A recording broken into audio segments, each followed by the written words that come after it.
الحمد لله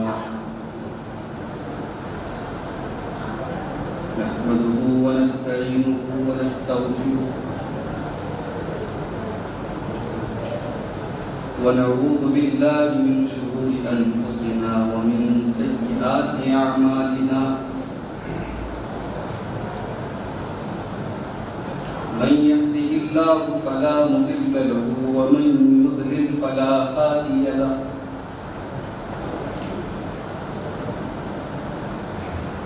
وأشهد أن لا إله إلا الله وحده لا شريك له وأشهد أن محمدًا عبده ورسوله يا أيها الذين آمنوا اتقوا الله حق تقاته ولا تموتن إلا وأنتم مسلمون يا أيها الناس اتقوا ربكم الذي خلقكم من نفس واحدة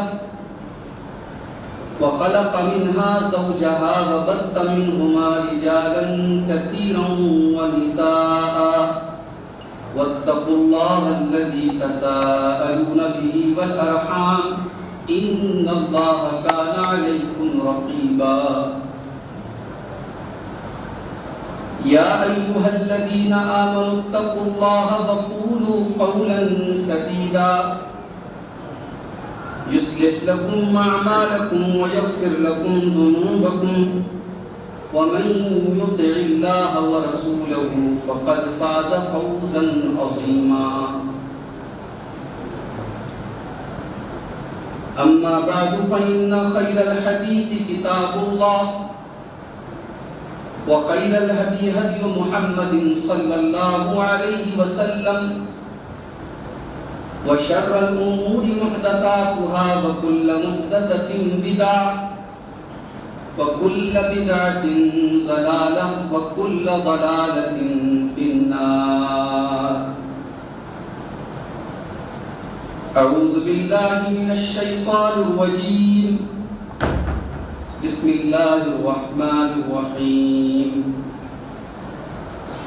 ظهر الفساد في البر والبحر بما كسبت أيدي الناس ليذيقهم بعض الذي عملوا لعلهم يرجعون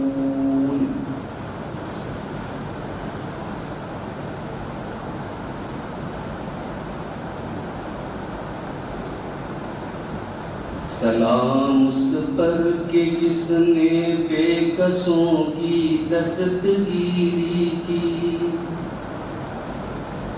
سلام اس پر کہ جس نے بادشاہی میں فقیری کی سلام اس پر کہ اسرار محبت جس نے سکھلائے سلام اس پر کہ جس نے زخم کھا کر پھول برسائے سلام اس پر کہ جس نے خون کے پیاسوں کو قبائیں دیں سلام اس پر کہ جس نے گالیاں سن کر دعائیں دیں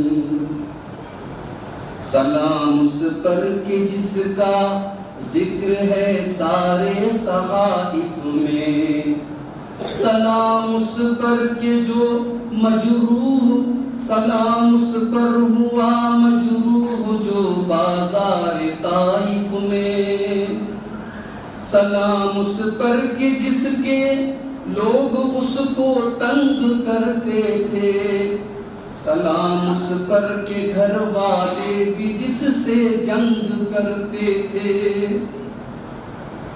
سلام اس پر کہ جس کے گھر میں چاندی تھی نہ سونا تھا سلام اس پر کہ ٹوٹا بوریا جس کا بچھونا تھا سلام اس پر جو سچائی کی خاطر دکھ اٹھاتا تھا سلام اس پر جو بھوکا رہ کے اوروں کو کھلاتا تھا سلام اس پر جو امت کے لیے راتوں کو روتا تھا سلام اس پر جو فرش خاک پر جاڑے میں سوتا تھا، سلام اس پر جو دنیا کے لیے رحمت ہی رحمت ہے، سلام اس پر کہ جس کی ذات فخر آدمیت ہے، سلام اس پر کہ جس نے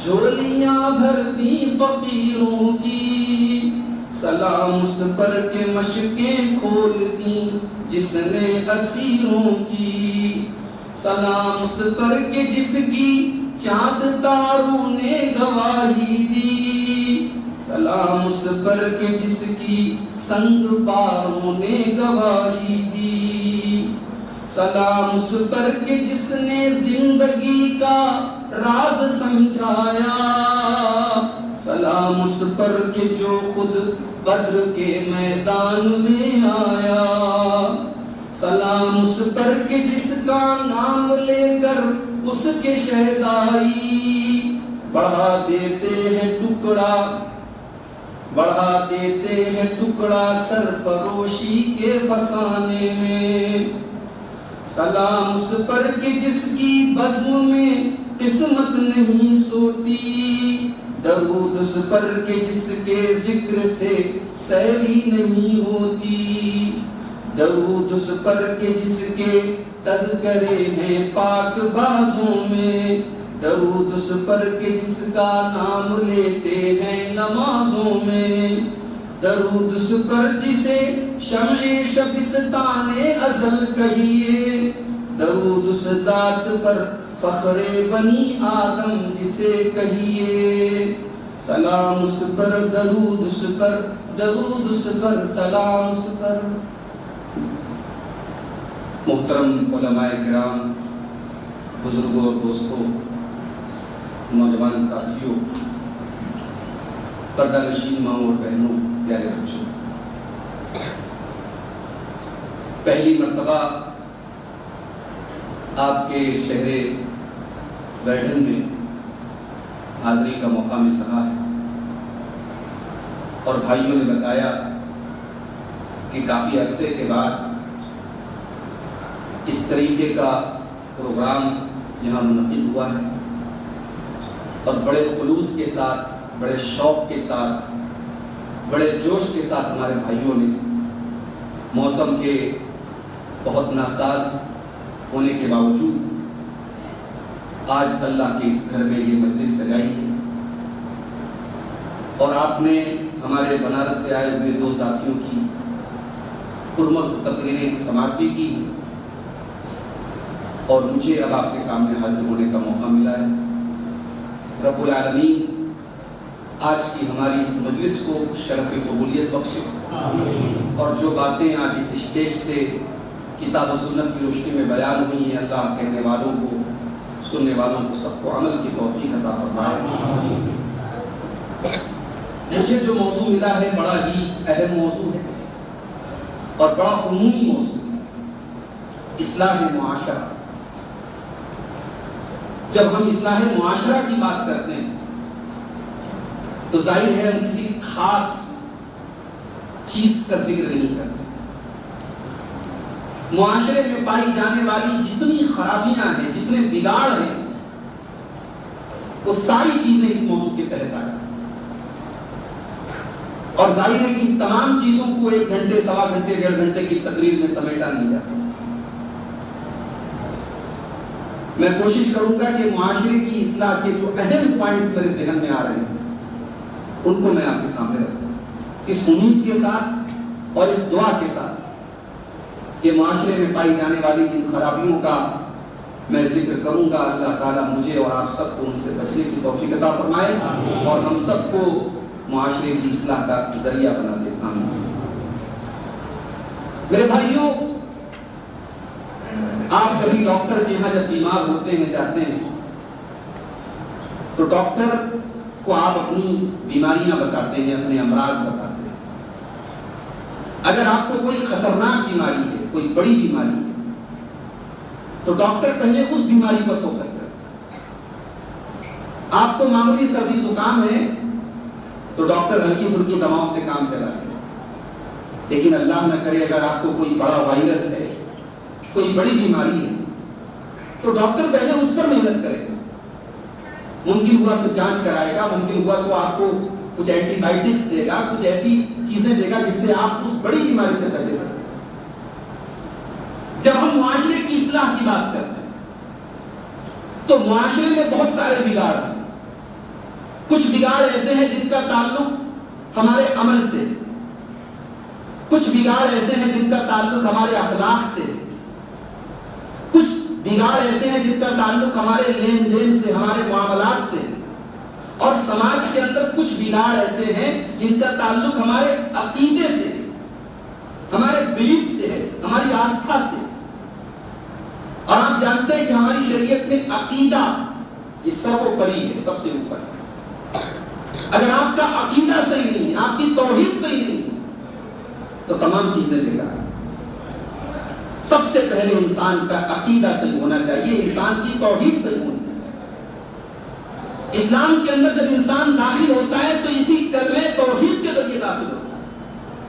جب تک انسان کے عقیدے میں توحید نہ ہو، انسان نمازیں پڑھتا رہے، روزہ رکھتا رہے، قربانی کرتا رہے، حج کرتا رہے، اس کی کسی نیکی کا اللہ تبارک و تعالیٰ کے کوئی اعتبار نہیں۔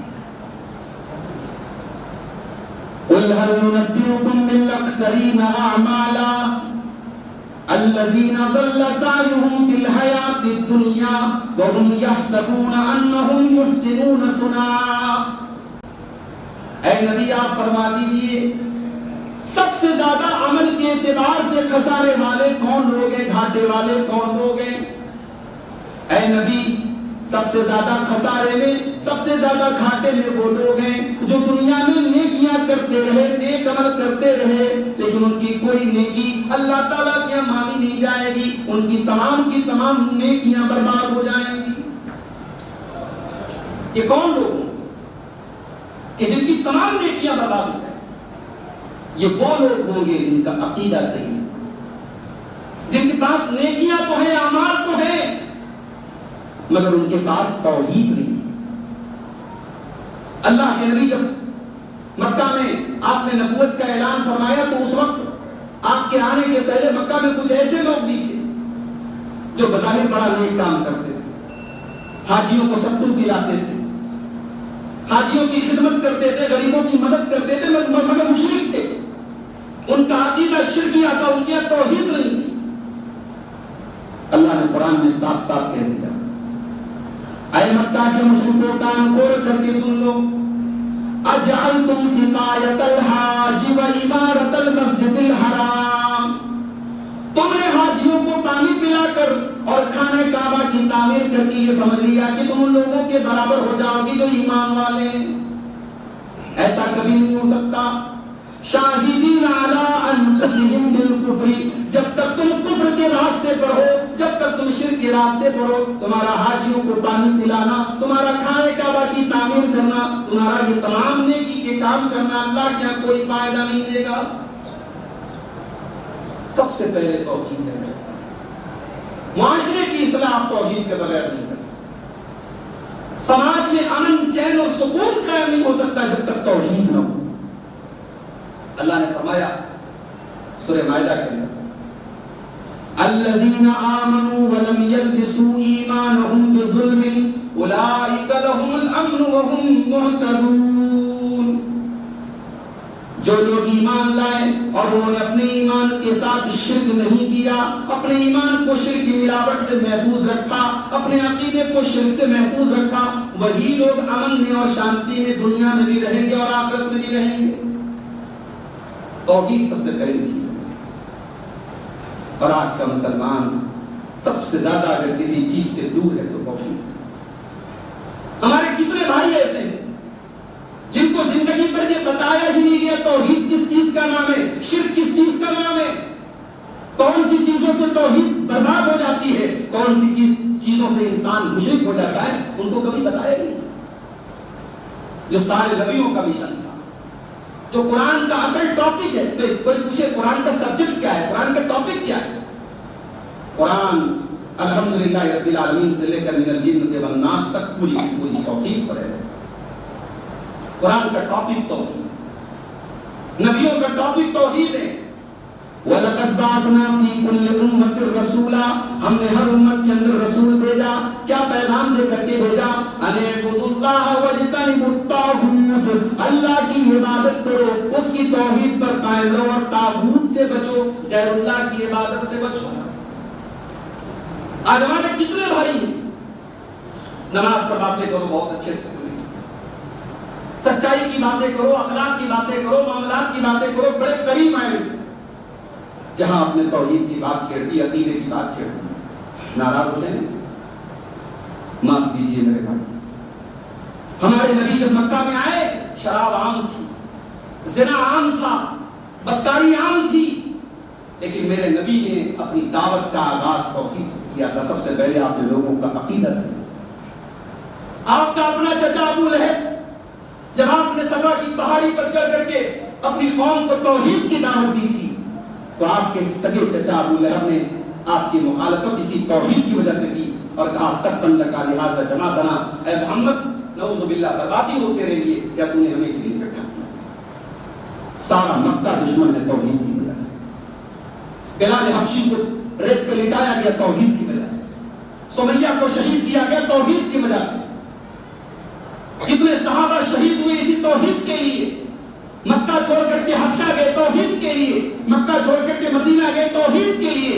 میرے بھائیوں, ہماری سب سے بڑی پونجی یہی توحید. ہم غریبوں کے پاس اور کیا ہے؟ ہمارے پاس کچھ نہ ہو.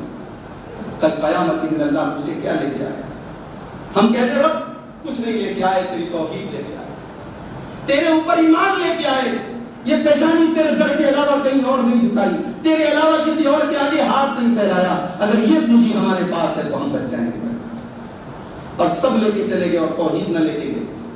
تو قرآن کریم کے تیسرے پارے میں اللہ فرماتا ہے, تیسرے پارے کی لاسٹ آیت, ان الذين كفروا وماتوا وهم كفار فلن يقبل من احدهم ملء الارض ذهبا.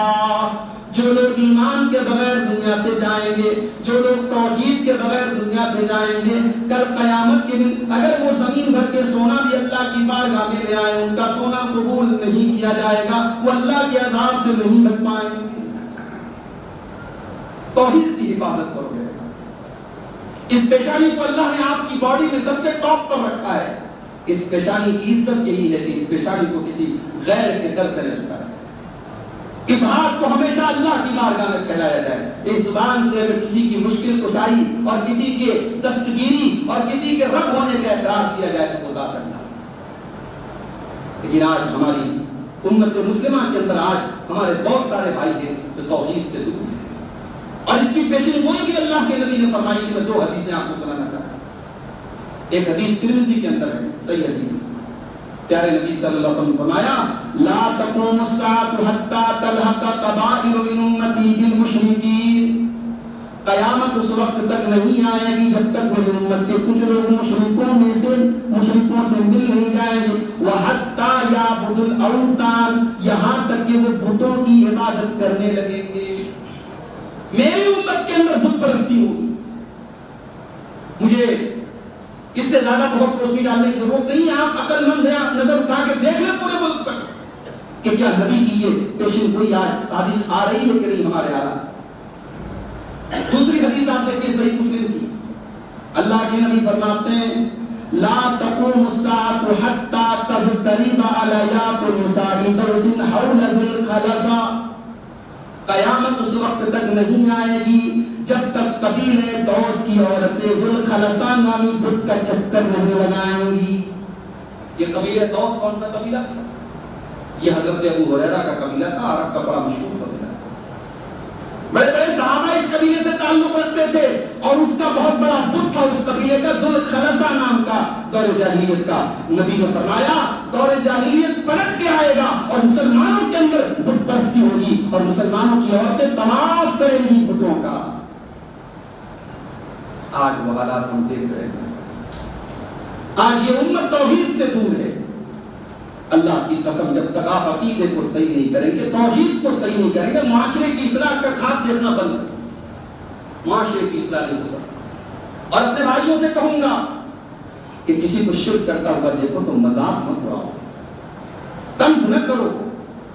اس کے ساتھ ہمدردی رکھو، اس کو سمجھانے کی کوشش کرو، اس کی اصلاح کی کوشش کرو، اور اللہ کا شکر ادا کرو کہ اللہ نے آپ کو توحید جیسی نعمت سے نوازا ہے، اور دعا کیا کرو کہ اللہ اسی توحید پر خاتمہ نصیب فرمائے۔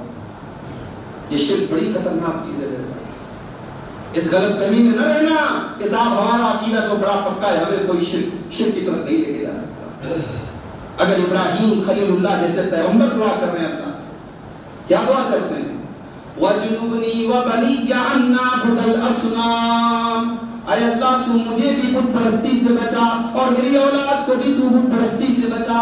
اگر ابراہیم علیہ السلام جیسے پیغمبر کو اپنے عقیدے کے بارے میں ڈر ہے، اپنی توحید کے بارے میں ڈر ہے، ہماری اور آپ کی کیا اوقات ہے؟ یعقوب علیہ السلام کو دیکھو، پیغمبر ہیں، ان کے باپ اسحاق بھی پیغمبر، ان کے دادا ابراہیم بھی پیغمبر، ان کا بیٹا یوسف بھی پیغمبر، بیٹا بھی نبی، باپ بھی نبی، دادا بھی نبی، پورا نبیوں کا خاندان ہے۔ اور یعقوب علیہ السلام کا آخری ٹائم ہے، 12 بیٹے ان کی چارپائی کے آس پاس کھڑے ہیں کہ ابا جان آخری ٹائم میں کیا وصیت کر کے جا رہے ہیں؟ یعقوب علیہ السلام اپنے آخری ٹائم میں نہ زمین کی وصیت کرتے ہیں، نہ جائیداد کی وصیت کرتے ہیں، نہ مال کی، نہ دولت کی، نہ پیسے کی وصیت کرتے ہیں۔ کیا وصیت کرتے ہیں؟ قرآن کا پہلا پارہ اٹھاؤ، اللہ فرماتا ہے ام کنتم شہداء اذ حضر یعقوب الموت اذ قال لبنیہ ما تعبدون من بعدی۔ یاد کرو جب یعقوب کا آخری ٹائم تھا، ان کے بچے ان کے پاس موجود تھے، انہوں نے اپنے بچوں سے پوچھا ما تعبدون من بعدی، میرے بچوں تم کس کی عبادت میرے بعد کرو گے؟ قالوا نعبد الہک و الہ آبائک ابراہیم و اسماعیل و اسحاق الہا واحدا۔ بچے کہتے ابا جان اسی ایک اللہ کی عبادت کریں، جس اللہ کی عبادت آپ کرتے ہیں اور جس ایک اللہ کی عبادت آپ کے باپ دادا کرتے ہیں۔ اپنی اولاد کے عقیدے کی فکر کرو۔ تو یہ پہلی چیز ہے، معاشرے کی اصلاح کرنا ہے، شرک کی جڑوں کو کاٹنا ہے۔ جہاں شرک پنپ رہا ہے، جہاں شرک کا پانی مر رہا ہے، اس گڈھے کو کاٹنا ہے۔ جو لوگ شرک پر ہیں ان کو توحید سمجھانی ہے، جو نبیوں کا مشن ہے اس مشن کو ہمیں آگے اور آگے بڑھتے ہیں۔ معاشرے کی اصلاح کے لیے دوسرا قدم قرآن مجید اللہ کی آخری کتاب، the last message of Allah۔ اس میسج کو اللہ کے بندوں تک ہمیں پہنچانا ہے۔ ہم تو خود نہیں پڑھتے۔ نوجوانوں سے پوچھنا چاہتا ہوں جن کے ہاتھ میں کبھی موبائل، ایسا نہیں کہ ان کے ہاتھ میں موبائل کبھی ہو، 10 منٹ کے لیے موبائل ڈسچارج ہو جائے تو جن کی جان جو ہے جانے لگتی ہے۔ اپنے نوجوان ساتھیوں سے پوچھنا چاہتا ہوں آخری بار آپ نے قرآن کا پڑھا، ذرا اپنے دل سے پوچھا کہ قرآن کوئی ایسی کتاب جس کو چھوڑ دیا تھا؟ یہ اللہ کا آخری میسج۔ شہر رمضان الذی انزل فیہ القرآن ھدی للناس وبینات من الھدی والفرقان۔ یہ قرآن تو ساری مانوتا کے لیے، ساری انسانیت کے لیے گائیڈنس بن کر کے آیا، مارگ درشک بن کر کے آیا۔ بینات من الھدی والفرقان، اس قرآن کے اندر سچائی کو اور باطل کو، حق کو اور باطل کو،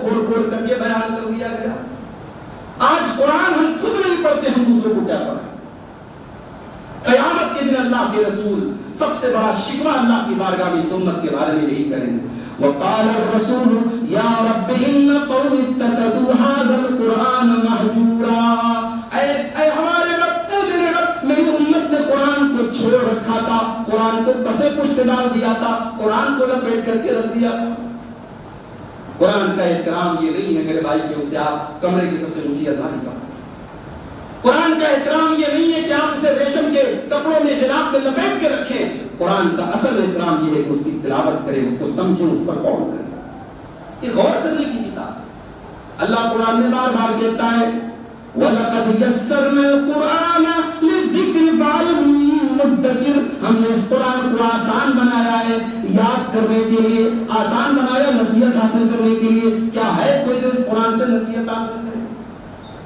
ھذا بلاغ للناس ولينذروا به وليعلموا انما هو اله واحد وليذكر اولو الالباب۔ یہ قرآن تو ساری انسانیت کے لیے پیغام ہے۔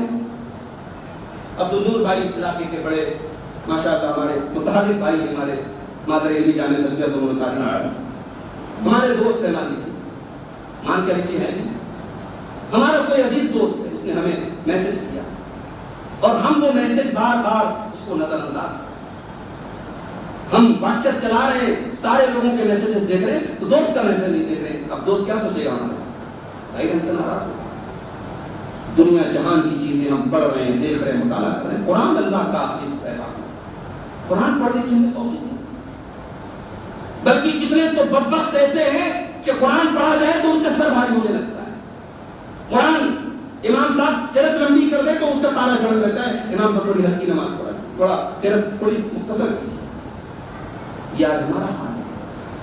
کیا قرآن کی ایسی ویسی کتاب ہے؟ سورہ زمر کے اندر اللہ نے نقشہ کیا، اللہ نزل احسن الحدیث کتابا متشابہا مثانیہ تقشعر منہ جلود الذین یخشون ربهم ثم تلین جلودهم وقلوبهم الی ذکر اللہ. یہ قرآن تو اللہ کی وہ کتاب ہے جس کے مضامین بار بار دہرائے جاتے ہیں، جس کے اندر جو باتیں آئی ہیں وہ بار بار دہرائی جاتی ہیں. تقشعر منہ جلود الذین یخشون ربهم، اور اللہ سے ڈرنے والوں کے رونگٹے اس قرآن کو سن کر کے کھڑے ہو جاتے ہیں. قرآن تو وہ کتاب ہے. اما عائشہ نماز پڑھ رہی ہیں، نماز پڑھتے پڑھتے سورہ طور کی اس آیت پر اما عائشہ پہنچتی ہیں، تہجد کی نماز پڑھ رہی ہیں. فمن اللہ علینا ووقانا عذاب السموم، معاف کیجیے چاشت کی نماز پڑھ رہی تھی، چاشت کی نماز پڑھ رہی تھی حضرت عائشہ، اور یہی آیت پڑھ رہی تھی سورہ طور کی فمن اللہ علینا ووقانا عذاب السموم. جب جنتی جنت میں جائیں گے کہیں گے اللہ نے ہم پر بہت بڑا احسان کیا، ہمیں جہنم کے گرم ہوا کے عذاب سے بچا لیا. آج ماشاءاللہ مسجدوں میں اسی لگی، جولائی کا مہینہ چلا، ہم سے گرمی برداشت ہوگی، جہنم کی گرمی ہم سے برداشت ہوگی.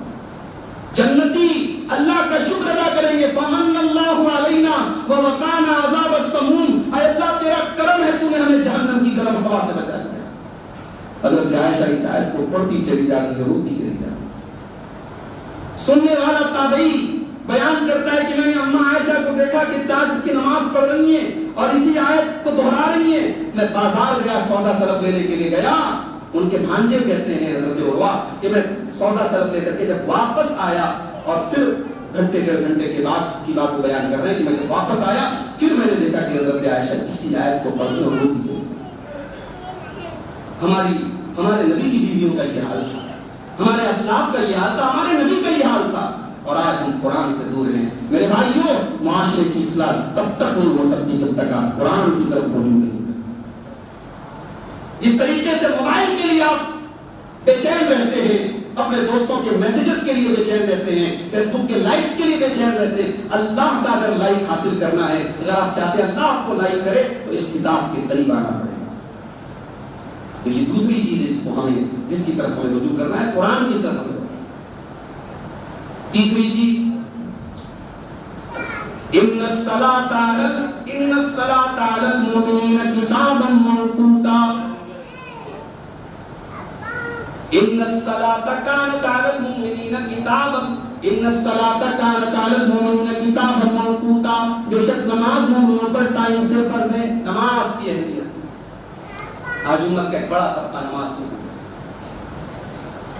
پانچوں ٹائم کی نمازیں نہیں پڑھتا، ایک وقت اللہ کو یاد نہیں کرتا، اس کی زندگی پہ کوئی فرق نہیں پڑا. روزی روٹی چل رہی ہے، دکان چل رہی ہے، پیسے آ رہے ہیں، بال بچے چین سے جی رہے ہیں. کبھی آپ دیکھیے ان لوگوں کو جن کے ہاتھ نہیں ہیں، جن کے پیر نہیں ہیں، جو آباد ہی تھے، وہ بیچارے چل کر کے اللہ کے گھر میں آتے اور نماز پڑھتے. شرم نہیں آتی؟ وہ اپاہج، وہ پیروں اور ہاتھوں سے معذور شخص جب آ کر کے اللہ کی بارگاہ میں سجدہ کرتا ہے، سوچو میرے بھائی، اللہ نے تو ہمیں سر سے پیر تک صحیح سلامت بنایا ہے، اور اتنے گئے گزرے ہیں کہ جس مالک کا دیا کھاتے ہیں، جس کی آکسیجن میں سانس لیتے ہیں، جس کی دھرتی پر جیتے ہیں، اس اللہ کا ہم 5 وقت اس اللہ کی بارگاہ میں سجدہ نہیں کرتے. یہ نماز ہماری اوپر فرض ہے. ہم بنارس میں تھے، اتر پردیش میں تھے، تب بھی یہ نماز فرض تھی. آپ کے ایم پی میں آئے ہیں تب بھی نماز فرض. سہولتیں دی گئی، سفر میں آپ قصر کر لیں، پانی نہیں ہے تیمم کر لیں، کھڑے ہو کے نہیں پڑھ سکتے بیٹھ کے پڑھ لیں، لیکن نماز معاف نہیں آتی. یہ نماز یہ مومن کی شان ہے، مومن کی پہچان ہے، اور جہنم میں لے کے جانے والی بہت بڑی چیز اس نماز کا چھوڑنا. قرآن کا 29واں پارہ کھولو. اللہ فرماتا ہے جب جنتی جنت میں جائیں گے. ٹریفک پولیس والے کوئی عالم دین تو نہیں تھے, ان کو بڑا عجیب لگا کہ یہ مرنے کے ٹائم یہ انا فی سقر کہہ کے کیوں جا رہا. انہوں نے اس علاقے کے عالم دین سے پوچھا کہ اس کا کیا مطلب ہے, یہ کیوں کہہ کر کے مر رہا تھا انا فی سقر کی مسئلہ. تو عالم دین نے قرآن کا 29واں پارہ کھول کے دکھایا کہ دیکھو اللہ فرماتا ہے کہ جب جہنمی سقر جہنم کا ایک نام ہے, جب وہ سقر میں جائیں گے اور جہنمیوں سے پوچھا جائے گا تم جہنم میں کیوں گئے, قالوا لم نكن من المصلين, تو وہ کہے کہ ہم نماز نہیں پڑھتے تھے. یہ جو کہہ کر کے گیا ہے میں سقر میں ہوں, اس کو موت کے ٹائم یہ احساس کرا دیا گیا کہ چونکہ وہ بے نمازی تھا اس لیے وہ جہنم کی طرف جا رہا ہے. میرے بھائیو, نماز کی پابندی, اپنے گھر کا ماحول نمازیوں کا ماحول بناؤ. اللہ کے نبی کو بچوں کو بھی نماز کا پابند بنانے کی تعلیم دیتے ہیں. مروا اولادکم بالصلاۃ وهم ابناء سبع, جب تمہارے بچے 7 سال کے ہو جائیں تو ان کو نماز کا آرڈر دو, نماز کا حکم دو. واضربوهم علیہا وهم ابناء 10, اور جب تمہارے بچے 10 سال کے ہو جائیں اور نماز نہ پڑھیں تو ان کی پٹائی کرو. 10 سال کا بچہ بالغ تو نہیں ہوتا ہے, نابالغ ہوتا ہے, لیکن اللہ کے نبی فرمائے 10 سال کے بچے کی پٹائی. یہ کون سے نبی کہہ رہے ہیں؟ وہ نبی جس نے خود کبھی بچوں پر ہاتھ نہیں اٹھایا. ہمارے نبی نے کبھی کسی بچے پر ہاتھ نہیں اٹھایا, لیکن آپ کہہ رہے ہیں کہ اپنے بچے کو مارو گے 10 سال کا ہو جائے نماز میں.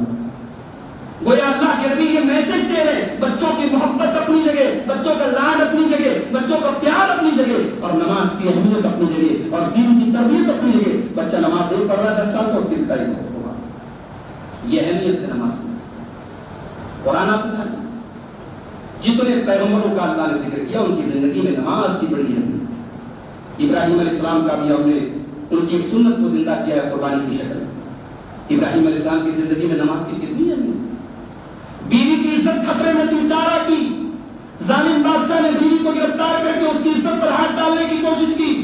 شوہر کے ہاتھ میں کچھ نہیں تھا, شوہر مجبور ہے, قید میں ہے.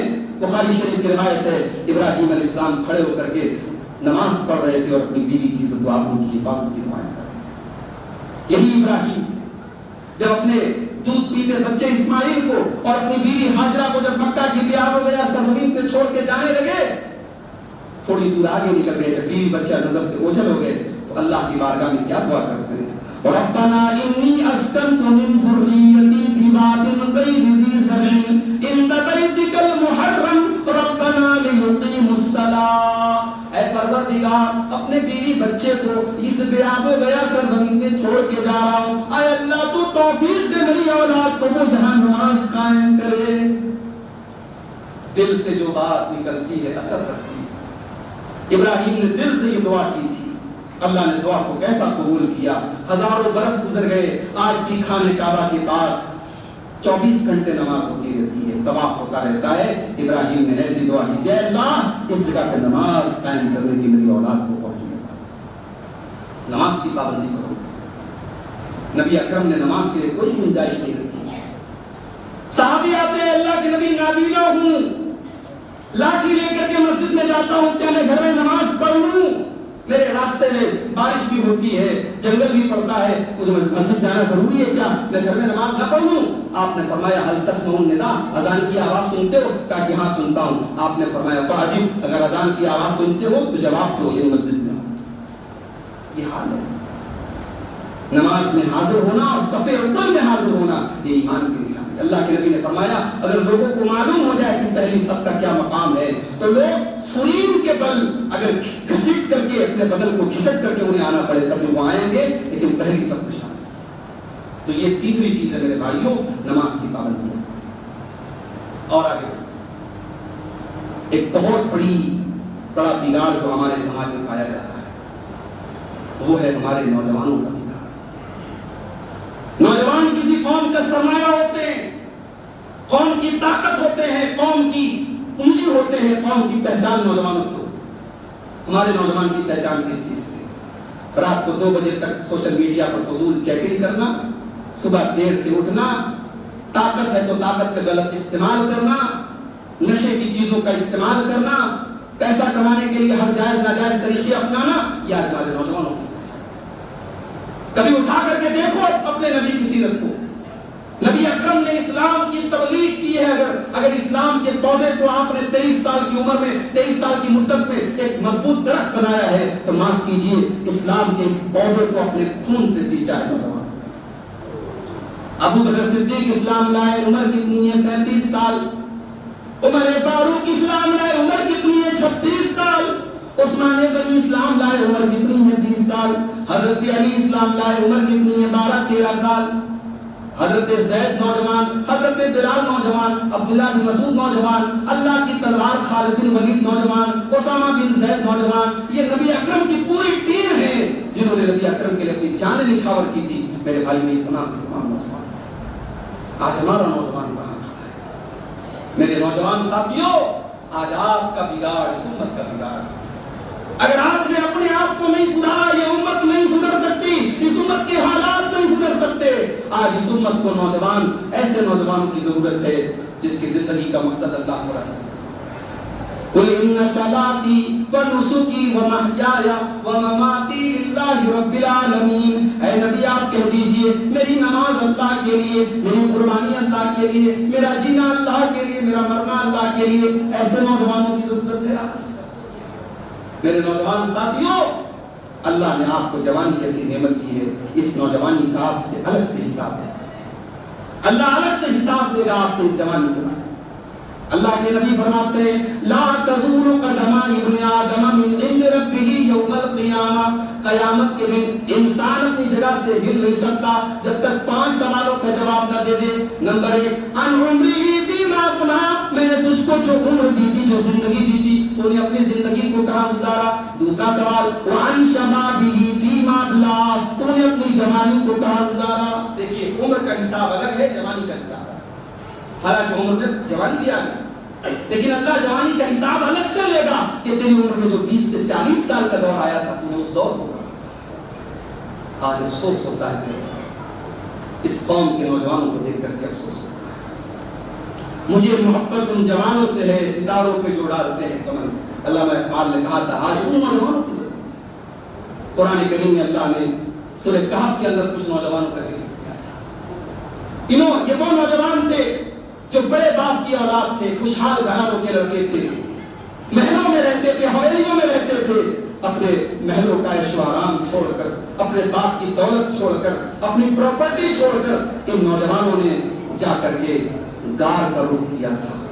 پہاڑ کی غار میں جا کر کے سو گئے تھے تاکہ اپنے ایمان کی حفاظت کر سکیں, اپنی توحید کی حفاظت کر سکیں. اللہ نے ان نوجوانوں کا نام قرآن میں بیان نہیں کیا, ان کا خاندان کیسا تھا اللہ نے بیان نہیں کیا, یہ کتنے اسمارٹ اور ہینڈسم تھے اللہ نے بیان نہیں کیا. مگر اللہ نے ایک چیز کو ہائی لائٹ کیا.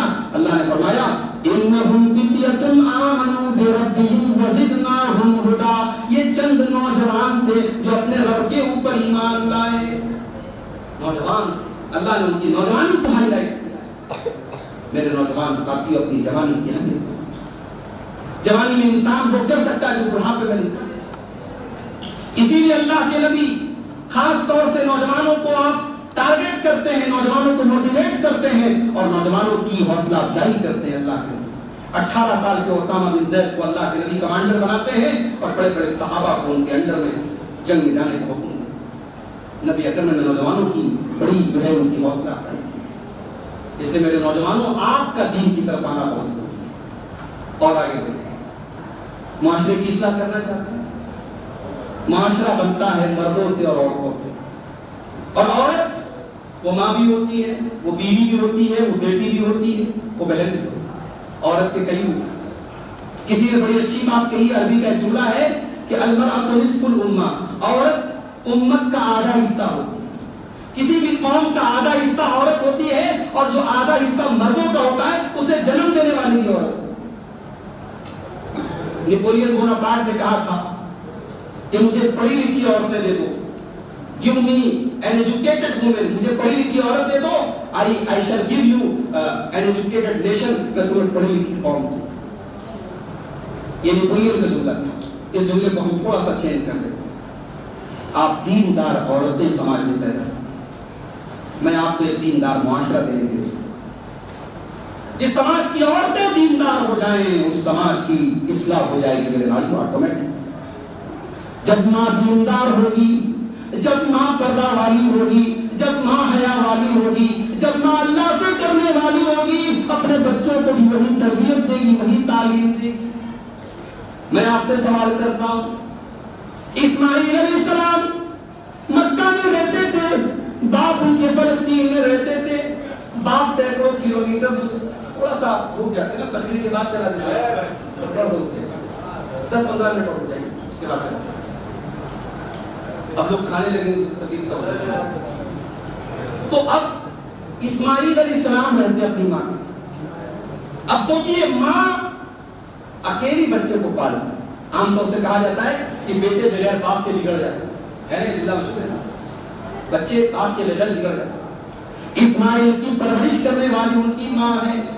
اور میری پیاری ماں بہنوں، عورت کا کردار دیکھو، اسماعیل کو جنم دینے والی ہاجرہ، ان کی پرورش کرنے والی ہاجرہ، مکہ میں بغیر باپ کے ان کو پالنے والی ہاجرہ۔ اور اسماعیل جب جوان ہوتے ہیں اور باپ آ کر کے کہتے ہیں، بیٹا میں نے خواب دیکھا ہے، میں تجھے اپنے ہاتھوں سے ذبح کر رہا ہوں، بیٹا تو بتا تیری کیا رائے ہے؟ علماء کہتے ہیں کہ ابراہیم علیہ السلام رائے نہیں دے رہے تھے، ابراہیم دیکھنا چاہ رہے تھے میرے بیٹے کی تربیت کیسے، میرا بیٹا ہے کیسا، میں نے اتنی دعاؤں سے یہ بیٹا مانگا ہے، بڑھاپے میں مجھے یہ بیٹا ملا ہے، یہ بیٹا میرا وارث ہے بھی کہ نہیں، میرا بیٹا کہلانے کے لائق ہے بھی کہ نہیں۔ ابراہیم آزمانا چاہتے تھے اپنے بیٹے، وہ تو جاتے بیٹے کو پکڑ کے ذبح کر ہی سکتے تھے، وہ بیٹے کو پالنا چاہتے تھے۔ آج کا نوجوان ہوتا تو کیا جواب دیتا؟ شاید آپ اپنے باپ پر 10 انگلی اٹھا دیتا، 10 سوال کر دیتا کہ آپ مجھے ذبح کرنے کی بات کرتے؟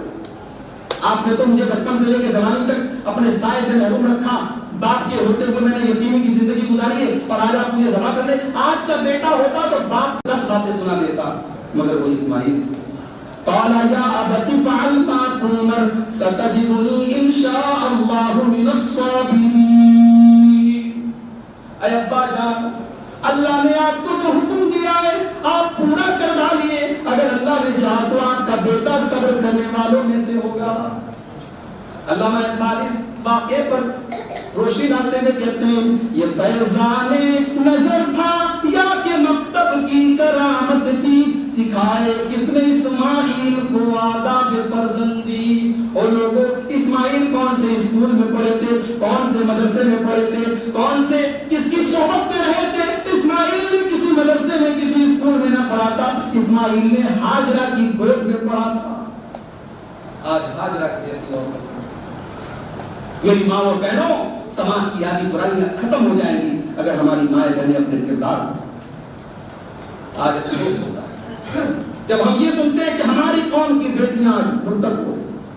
اور میں اپنے نوجوانوں کو ایک بات اور کہنا چاہتا ہوں کہ ہماری قوم کی بعض لڑکیاں یقیناً مرتد ہوئی، یہ صحیح رپورٹ ہے، مگر سوشل میڈیا نا دل کو تاڑ بنانے والی چیز ہے۔ کبھی کبھی ہم کیا کرتے ہیں، چھوٹی سی نیوز کو اتنا بڑا کر کے پیش کرتے ہیں۔ ابھی آج کل آپ لوگوں نے سنا ہوگا ایک بڑا معاملہ چل رہا ہے حکومت کی طرف سے کہ بھائی فلاں ایک جو ہے قانون کو لاگو کرتے ہیں، میں اشاروں میں بات کر رہا ہوں، فلاں قانون کو لاگو کرتے ہیں۔ اب مسلمان جذبات کی ہو رہا ہے، صاحب یہ ہونے والا ہے، وہ ہونے والا ہے۔ بھائی آپ ایک بات سمجھ لیجیے، کسی کا پولیٹیکل ایجنڈا آپ مت بنیے۔ کوئی قانون اگر لاگو ہوگا تو پورے ملک کا ہوگا، آپ اکیلے اس ملک کے شہری نہیں ہیں، ٹھیک ہے؟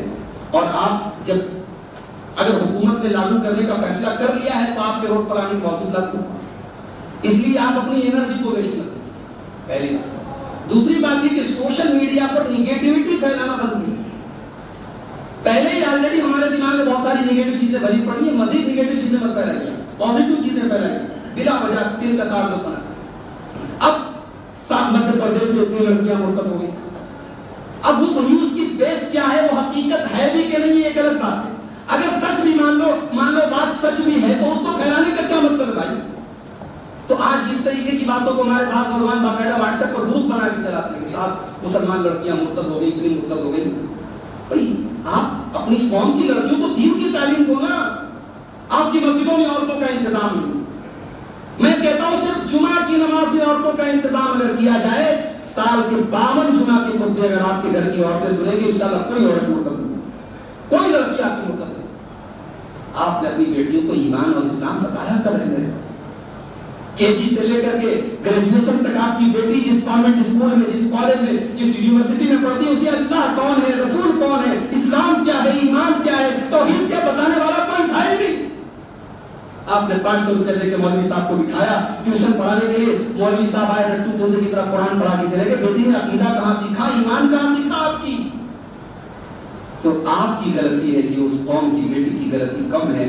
آپ نے جو بیج بویا ہے، آپ ببول کا پیڑ کو کر کے آم نہیں توڑ سکتے یار۔ اپنی بیٹیوں کی تعلیم پر توجہ دیجیے۔ نبی کے دور کی عورتوں کو دیکھیے، لاؤڈ اسپیکر کا زمانہ نہیں ہے، عیدین کا خطبہ ہو رہا ہے، اللہ کے نبی عورتوں کے درمیان الگ سے جا کے خطبہ دے رہے ہیں۔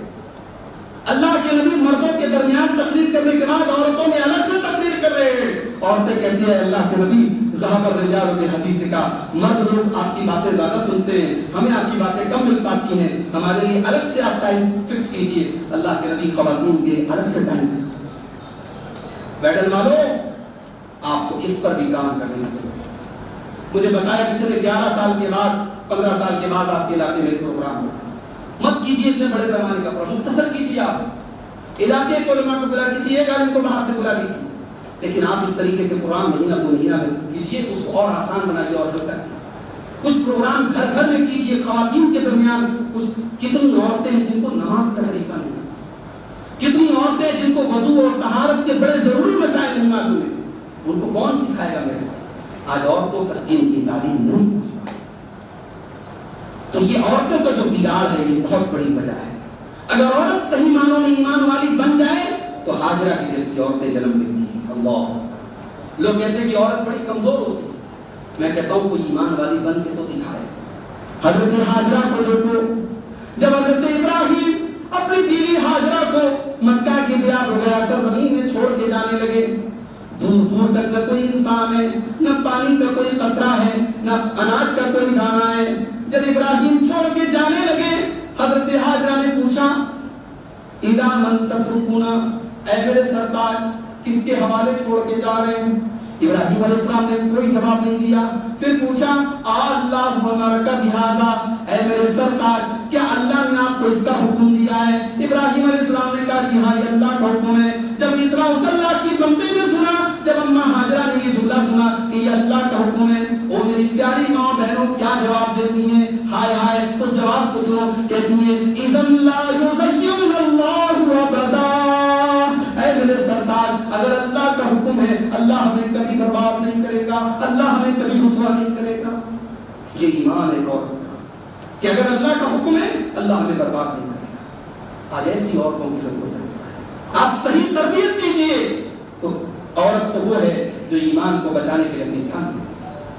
ہماری تاریخ سمیہ کی جیسی عورتوں سے بھری پڑی، حضرت سمیہ جن کو یہ آفر کیا گیا کہ تم ایمان چھوڑ دو ہم تمہیں چھوڑ دیں گے، ان کے جوان بیٹے کے سامنے ان کو برہنہ کر دیا گیا، ننگا کر دیا گیا۔ ایک ماں کے لیے اس سے بڑھ کے اذیت کیا ہو سکتی ہے؟ اس کے جوان بیٹے کے سامنے اسے ننگا کر دیا جائے۔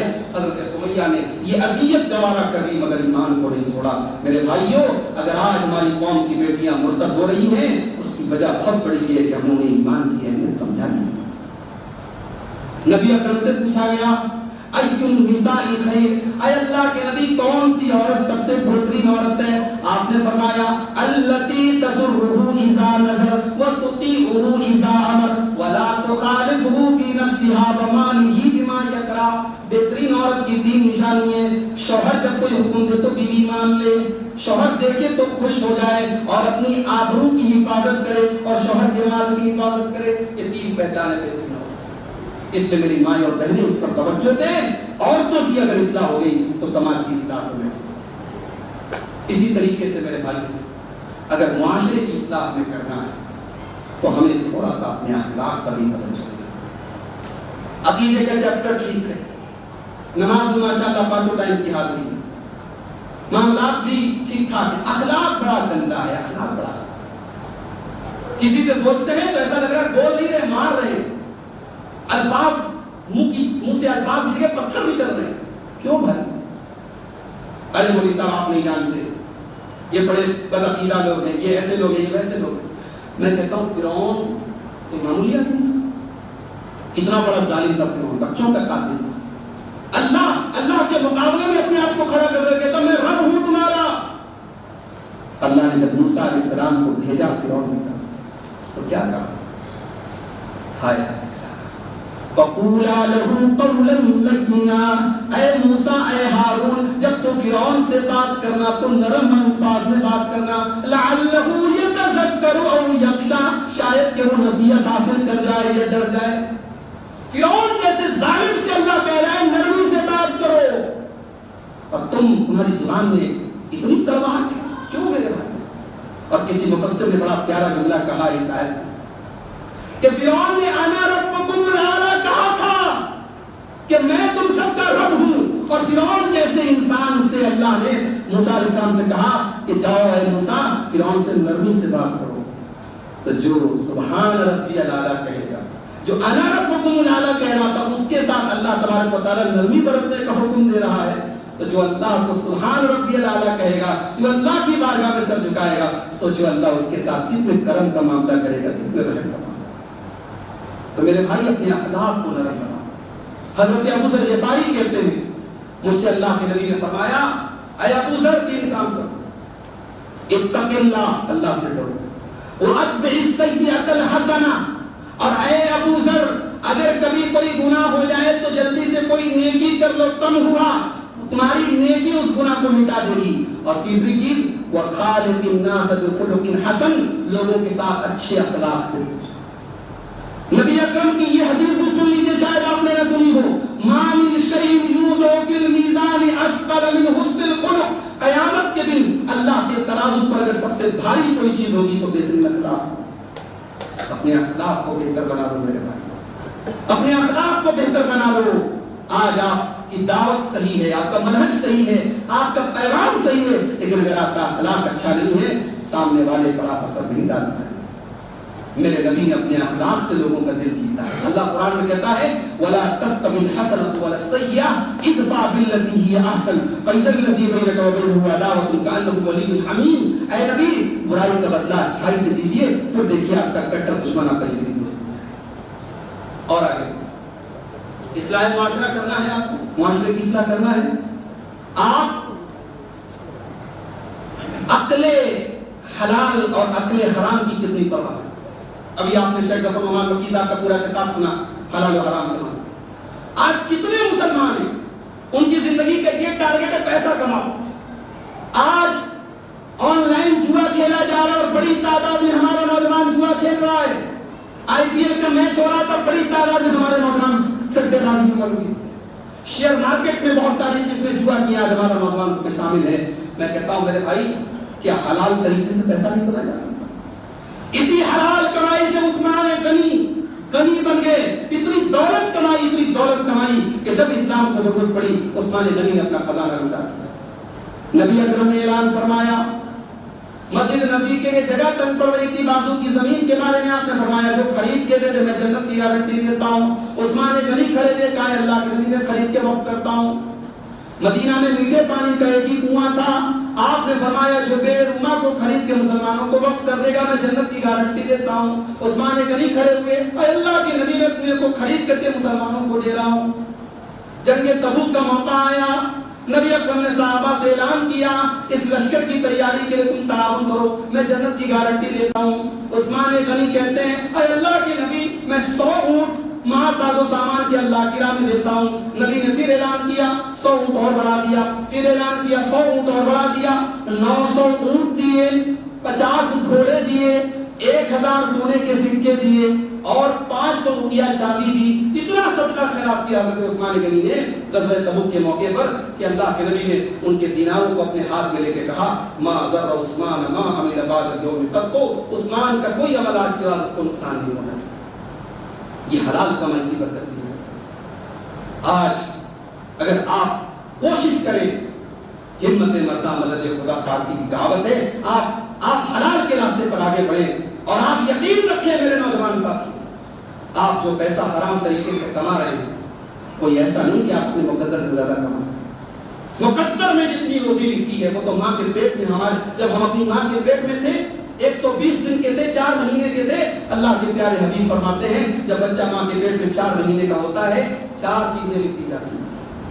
اس کا عمل لکھ دیا جاتا ہے، اس کی عمر لکھ دی جاتی ہے، اس کی روزی روٹی لکھ دی جاتی ہے، اور وہ شقی ہو گیا یا سعید، بدبخت ہو گیا یا خوشبخت، وہ لکھ دیا جاتا ہے۔ تو ہماری روزی روٹی تو ماں کے پیٹ میں لکھ دی گئی، تم جوا کے ذریعے، تم سود کے ذریعے، تم لاٹری کے ذریعے، تم حرام طریقے سے اپنی روزی بڑھا نہیں سکتے۔ یاد رکھو میرے بھائی، حلال طریقے سے پیسہ کماؤ۔ آج ہم جو اپنے نوجوانوں کی یہ حالات دیکھتے، ہمیں اللہ کے نبی کی وہ حدیث یاد آتی ہے۔ آپ نے فرمایا تھا یاتی علی الناس زمان لا یبالی المرء من این اخذ المال، ایک دور ایسا آئے گا میری امت کے اوپر کہ لوگ حلال کی پرواہ نہیں کریں گے، لوگوں کو صرف اس بات کا کی رہے گا، معاملہ رہے گا کہ میرے پاس پیسہ آنا چاہیے، حلال سے آ رہا ہے یا حرام سے آ رہا ہے اس کی کوئی پرواہ نہیں۔ اور ایک بڑا اہم مسئلہ وراثت کا مسئلہ ہے۔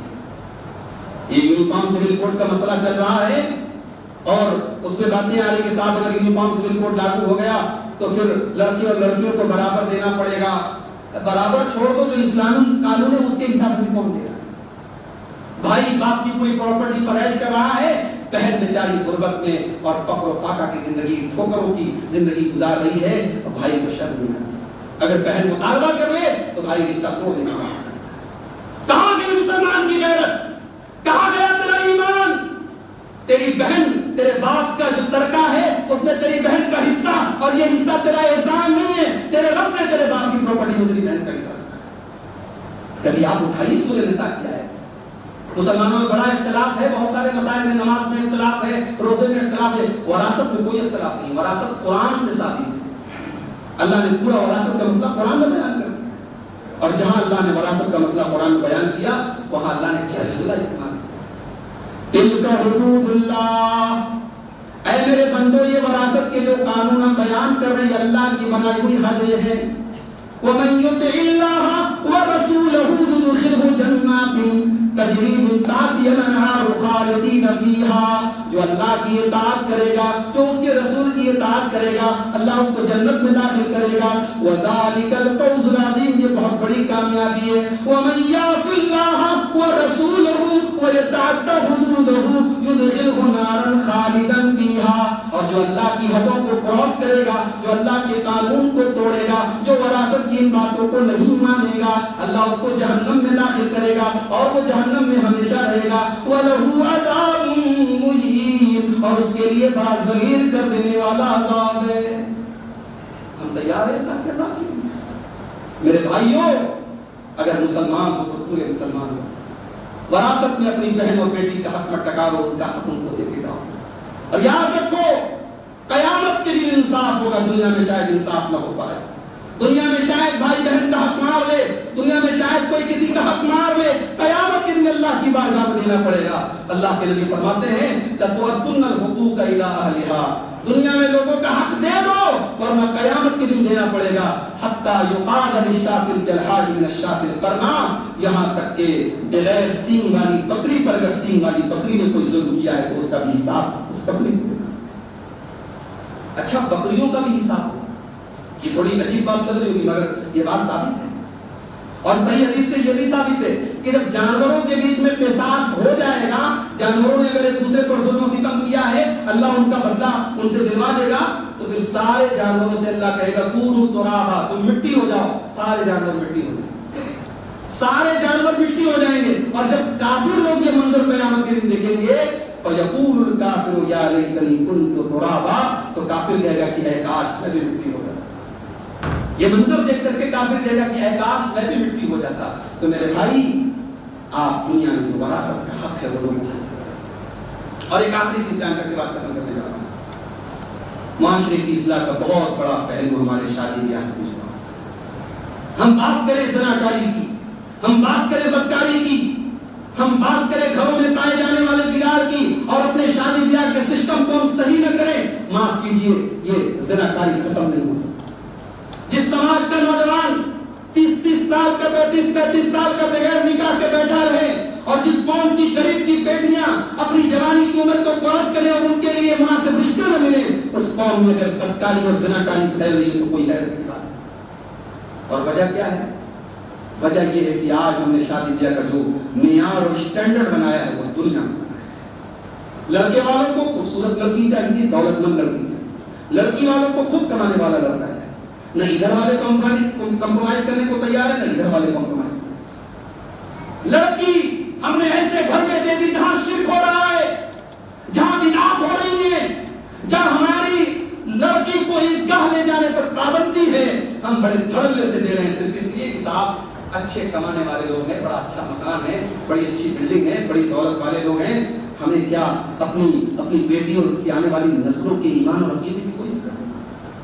میں نے دیکھا ہے کہ جن لوگوں نے اس کی فکر نہیں کی ہے میرے بھائی، میں نے دیکھا ہے ان کی نسلیں برباد ہوئی ہیں، ان کے نواسے اور نواسیاں شرک میں لپٹ رہے ہیں، ان کی پوری نسلیں خراب۔ بڑے بڑے عالموں کے گھر میں نے یہ حالات اور یہ منظر دیکھے۔ اللہ کے واسطے جس طریقے سے آپ نماز کے معاملے میں مسلمان ہیں، جس طریقے سے آپ عبادات کے معاملے میں مسلمان ہیں، شادی بیاہ کے معاملے میں بھی اپنے نبی کی سنتوں پر چلنے والے ہیں۔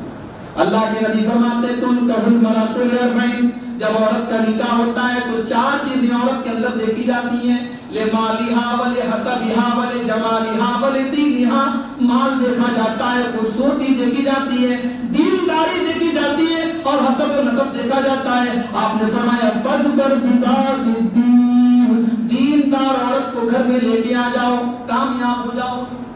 نبی نے دینداری دیکھی، نبی نے کسی آپ کی 9 بیویاں ایک ساتھ ہیں، سب الگ الگ قبیلے کی، اس میں حضرت ماریہ بھی ہیں جو قبطی نسل کی، اس میں حضرت جویریہ بھی ہیں جو دوسرے قبیلے کی ہیں، ساری قریش کی نہیں ہیں، الگ الگ قبیلوں کی۔ آپ نے قبیلہ اور آپ نے اپنی بیٹیوں کی شادی کی تو آپ نے دولت نہیں دیکھی، آپ نے سب سے لاڈلی بیٹی حضرت فاطمہ کی شادی حضرت علی سے کی جن کے پاس کوئی خاص دولت پیسہ نہیں تھا۔ تو نبی نے فرمایا رشتے میں دینداری دیکھو، برکت آئے گی گھر میں، آپ کے بھلائی آئے گی دینداری۔ یہ جو جہیز کا لین دین ہو رہا ہے، کہیں ڈیمانڈ ہو رہی ہے، کہیں بغیر ڈیمانڈ کے ٹیبل کے نیچے سے کام ہو رہا ہے۔ میں نے کئی علاقوں میں یہاں تک دیکھا ہے کہ شادی کے دن دلہا جو کپڑا پہنا ہے وہ بھی لڑکی کے باپ کر دیا۔ میرے بھائیوں ان چیزوں کی اصلاح کرو۔ ابھی میں کہاں گیا تھا مجھے یاد نہیں آ رہا ہے، کسی علاقے میں گیا، بڑا اچھا ماحول میں نے دیکھا کہ وہاں لڑکی کی شادی میں کھانا نہیں، پورے گاؤں نے اتفاق کر رکھا کہ ہمارے لڑکی کی شادی میں کھانا نہیں۔ اب غریب لڑکی کا باپ بھی ٹینشن فری ہے، مجھے کھانے کا انتظام نہیں کرتا۔ کتنے غریب آج کے دور میں لڑکی کی شادی کرنے کے لیے لوگوں سے بھیک مانگتے ہیں، بینکوں سے قرضہ لیتے ہیں۔ مجھے آپ کو ایک مثال لا کے دے دیجیے کہ نبی کے دور میں، صحابہ کے دور میں کسی لڑکی کے باپ نے مسجد میں جا کر کے صدقہ اور زکات مانگی اور خیرات مانگی ہو۔ یہ حالات ہم نے پیدا کیے ہیں۔ اسلام کا دامن اس سے پاک ہے۔ اسلام نے لڑکی کے باپ کو ان سب بوجھوں سے آزاد کر کے رکھا ہے، اپنے شادی بیاہ کو ان بوجھوں سے آزاد کیجیے۔ اللہ کے نبی فرماتے ہیں ان اعظم النکاح برکۃ ایسرہ مؤونۃ، سب سے زیادہ برکت والا نکاح وہ ہے جس میں سب سے کم خرچ کیا۔ آج امت کو بہت سارے مسائل کی ضرورت ہے۔ آج مسلمانوں کے علاقوں میں اچھے ہاسپٹل نہیں ہیں، اچھے ادارے نہیں ہیں، مسلمانوں کے کتنے غریب بچے ٹیلنٹڈ ہے، پڑھائی نہیں پوری کر پا رہے ہیں۔ آج ہمارے سرمایہ کی بہت ساری جگہوں پر ضرورت ہے اور ہم فضول چیزوں میں، شو آف میں، نمائش میں اپنی دولت کو استعمال کر رہے ہیں۔ میرے بھائیوں، دولت کا صحیح استعمال کیجیے اور شادی بیاہ کو آسان اور سادگی والی شادی۔ تو یہ وہ چیز ہے جس کے بغیر ہم معاشرے کی اصلاح نہیں کر سکتے۔ یہ چند پوائنٹ تھے جو میں نے آپ کے سامنے رکھے ہیں، اور آخر میں یہی کہنا چاہوں گا میرے بھائی، قرآن کریم کی ایک آیت پر بات ختم کرتا ہوں۔ اللہ نے فرمایا یا ایھا الذین آمنوا ادخلوا فی السلم کافہ، اے ایمان والو اسلام میں پورے کے پورے داخل ہو جاؤ، ادھورے مسلمان نہ بنو، اپنی چوائس کے مسلمان نہ بنو، پورے مسلمان بنو، دین کا بٹوارا مت کرو۔ نماز کے معاملے میں مسلمان، شادی بیاہ کے معاملے میں رسم و رواج کا، نماز کے بارے میں پکے مسلمان، لین دین کے معاملے میں دنیا داری کے حساب سے چلے نہیں، پورے مسلمان۔ حضرت عمر کے دور میں جب مارکیٹ حضرت عمر جاتے تھے تو حضرت عمر اعلان کرتے تھے کہ مارکیٹ میں کوئی ایسا انسان کاروبار نہ کرے جو دین کے احکام نہیں جانتا، حلال و حرام نہیں جانتا، وہ کاروبار نہ کرے۔ ہمارے مارکیٹ میں وہی کاروبار کرے جو حلال و حرام جانتا ہے۔ تو آپ یہ مت سمجھیے کہ صاحب دھندا ہے، دھندے میں سب چلتا ہے۔ دھندے کا تعلق بھی دین سے، دھندے کا تعلق بھی دین سے، آپ کے شادی بیاہ کا تعلق بھی دین سے، آپ کے لین دین کا تعلق بھی دین سے۔ دین ایک مکمل ضابطۂ حیات ہے میرے بھائی، جو آپ کی پیدائش سے لے کر آپ کے قبر میں جانے تک زندگی کی ہر موڑ پر آپ کے رہنا ہے۔ اس لیے پورے مسلمان ہم بنے۔ اللہ سے دعا ہے رب العالمین ہمیں پورا مسلمان بنا دے۔ رب العالمین اسلام معاشرہ کے تعلق سے جو باتیں بیان کی گئی ہیں، بعض باتیں تلخ بھی رہی ہیں، ہو سکتا ہے آپ کو ناگوار بھی گزری ہوں، لیکن اس امید کے ساتھ میں نے بیان کی ہے کہ ہم اپنی اصلاح کریں گے۔ اللہ ہم سب کو اپنی اصلاح کرنے کی توفیق عطا فرمائے۔ ہمارے وہ نوجوان بھائی جو کسی بھی قسم کے عقیدے کے، عمل کے، اخلاق کے بگاڑ میں ہیں، اللہ ان کو سیدھے راستے پر آنے کی توفیق عطا فرمائے۔ ہمیں سے جو بھائی بے نمازی ہیں اللہ ان کو نمازی بنا دے۔ ہماری وہ بہنیں جو دین سے دور ہیں، شرم و حیا اور اسلامی تقاضوں سے دور ہیں، اسلامی پردے سے دور ہیں، اللہ ان کو اسلامی پردے کا پابند بنا دے۔ رب العالمین ہماری روزی روٹی میں برکت عطا فرمائے، جو ہم سے بیمار ہے اللہ ان کو شفائے کاملہ عطا فرمائے، جو ہمارے ملک میں فرقہ پرستی پھیلانا چاہتے ہیں، ملک میں فساد پھیلانا چاہتے ہیں، کسی بھی طریقے سے لوگوں کو آپس میں لڑانا چاہتے ہیں، اللہ ایسی تمام طاقتوں کو ناکام کر دے اور ملک کے تمام باشندوں کو امن چین اور سکون کے ساتھ آپس میں مل جل کر کے رہنے کی توفیق عطا فرمائے۔ رب العالمین ہمیں مرتے دم تک توحید و سنت پر قائم رکھے، اپنے نبی کی صحیح اور سچی محبت ہم سب کے دلوں میں پیدا فرمائے۔ اللہ رب العالمین اپنے نبی سے، نبی کے صحابہ سے، نبی کے غیر سے سچی محبت کرنے کی توفیق عطا فرمائے۔ اللہ ہمیں علماء حق سے، علماء ربانی سے محبت کرنے کی توفیق عطا فرمائے۔ جب تک ہم دنیا میں زندہ رہیں، اسلام پر زندہ رہیں اور ہم سب کا خاتمہ ایمان پر ہو، آمین۔ وآخر دعوانا الحمدللہ رب العالمین۔ السلام علیکم ورحمۃ اللہ۔ دیکھیے جماعت ثانی کا مسئلہ جو ہے وہ بڑا پیچیدہ مسئلہ ہے، چونکہ نبی صلی اللہ علیہ وسلم کے دور میں صحابہ کرام مسجد میں جب آتے تھے تو صف اول میں شامل ہوتے تھے اور جماعت میں شامل ہوتے تھے، تو ایسی نوبت ہی نہیں آتی تھی کہ جماعت ختم ہو گئی اور بعد میں آیا ہو۔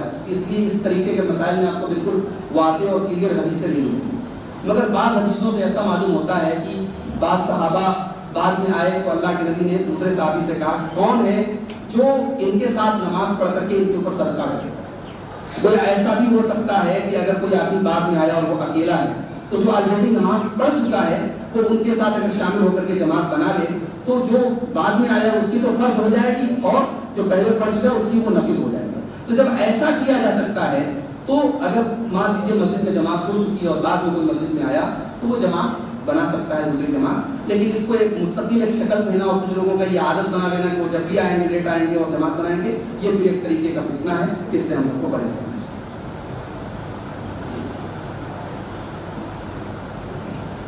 ایسے حدیث سے ثابت ہے اس کی قربانی کر سکتے ہیں، لیکن اب آپ کی طبیعت کے اوپر ہے، اگر آپ نہیں چاہتے اس کی قربانی کرنا آپ اس کو چھوڑ دیجیے، دوسرے جانور کی کر لیجیے، لیکن جو مسئلہ ہے جائز ہے۔